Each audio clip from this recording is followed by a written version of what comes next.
Okay,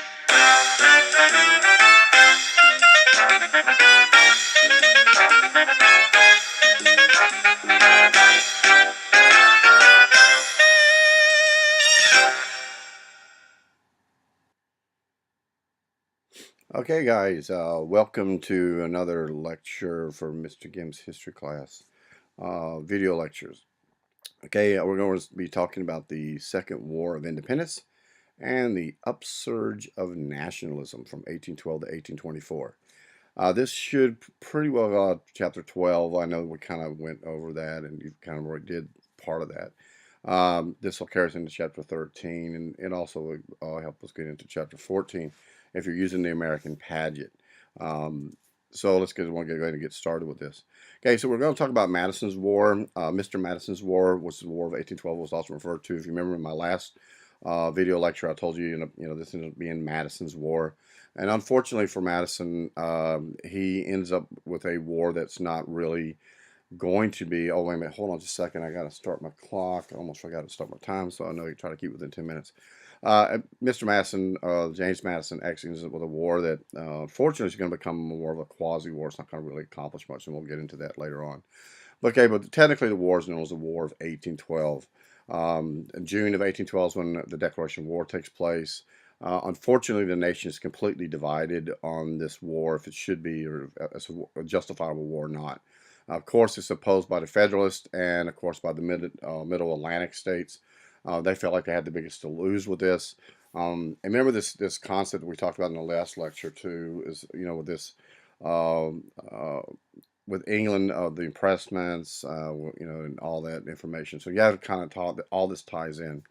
Of course, in the West and the Southern states actually supported the war, especially the West. With the war hawks, and you had the war hawks within the South too that felt that um, that England had become extremely impressive, that they kind of ignored the United States, and that whole idealism of that United States is always going to be kicked around. At least that was a promotion by the Warhawks, and they have to do something. We have to make a stand. We have to show the other countries that we mean business and that we're here to stay. We're not just some little fluke that just happened.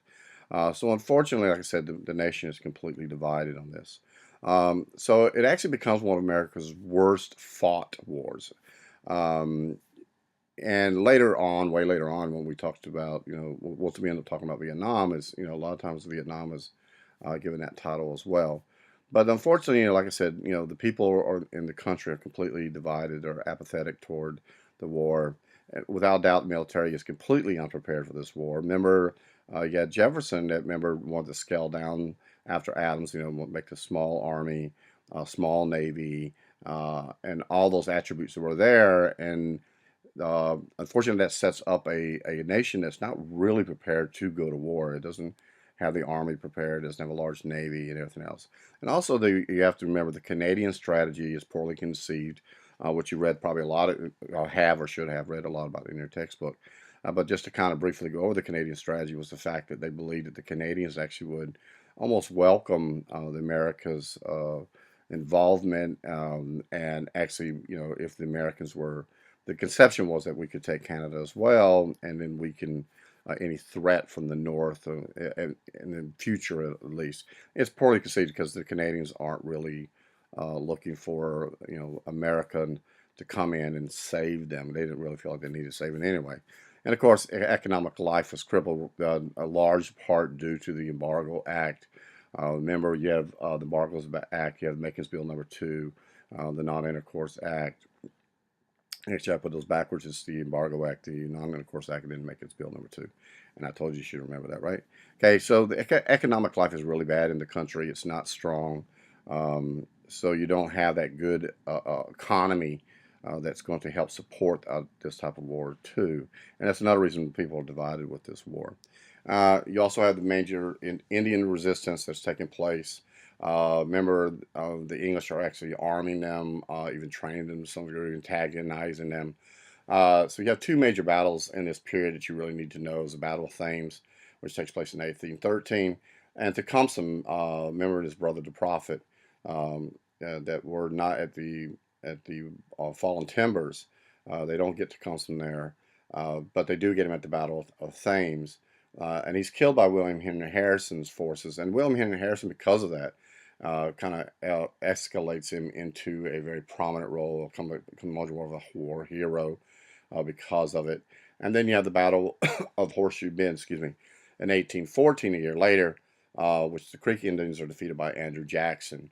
Now, Andrew Jackson's kind of, not an odd character, but it is his character or his personality is somewhat.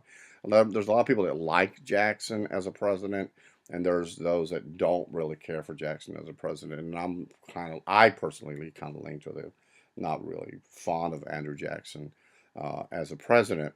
But he does become, the war hero. He does, and he also gets fame from another part of this war. He ends up gaining additional fame. But Jackson, dislike for the Native Americans rises out of the War of 1812. He really does not have a big support for the Native Americans, or a like for the Native Americans. Better, I guess, better word for it. Okay, Canadian strategy, okay, was basically a three-pronged invasion that was going to take place of 1812. Troops were sent from Detroit and Niagara and Lake Champlain, and unfortunately, like I said, they were all beating back shortly after they crossed the Canadian border. The support that they thought was going to be there for them, and the concept of the embracement of, yeah, here comes the Americans, they're going to save us from these nasty British too, doesn't happen. And so, unfortunately, they fight back, and they resist the idea of the Americans entering the Canada. Um, it displayed displayed energy from the outset. The British and Canadians, they captured Fort Michilimackinac. I can never say that word. I just usually call it the Michilimackinac. Really fast, so it sounds like you know it. It was commanded by the upper Great Lakes in the Indian inhabited area of the South and the West, and controlled by a British general named Isaac Brooke. And in 1813, Americans began to look for success on water instead of land invasions, since all their land invasions kept getting hurled back. So they began to focus on the water aspect, especially controlling the Great Lakes part. So then rises another hero that comes out of the War of 1812 is Oliver Hazard Perry. Always loved the guy's middle name, Hazard. Just one of those unique middle names, or a unique name, period. But he does capture the British fleet on the shores of Lake Erie, and he has a famous quote that is often repeated and often said, and is often heralded as one of the great naval victories in American history. It says, "We have met the enemy, and they are ours." Okay, that's a great quote, and actually include into an essay or something you had. Okay, the retreating redcoats, excuse me, are overtaken by General Harrison and his army, and are beaten in the Battle of Thames, because they retreat back into this, and that's what rises the Battle of Thames in 1813, October of 1813. Wow, my time's flying by. Okay, problems for the Americans in 1814. Americans were, like I said, grimly defending their own soil against an invading British. Remember, there's not a lot of lush there, a lot of support there. And on the top of that, you have Napoleon, who ends up getting exiled from France.